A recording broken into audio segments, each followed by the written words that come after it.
V jugovzhodni Sloveniji odmeva posnetek, v katerem je minister Mesec ob obisku Pušče med drugim povedal.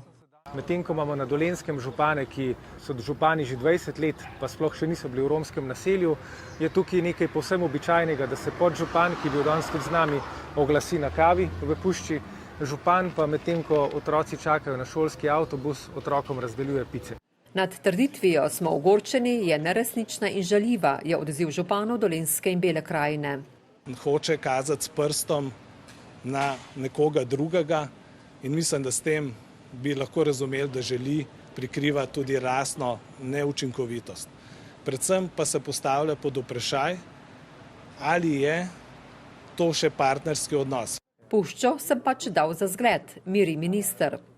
Moja želja je, da se župani ne obkladamo preko kamer, ampak da oddela vsak svoj del. Samo s skupnimi napori nam lahko uspe. Kako sedanjo zakonodajo ne bo šlo, ponavljajo župani v jugovzhodne Slovenije.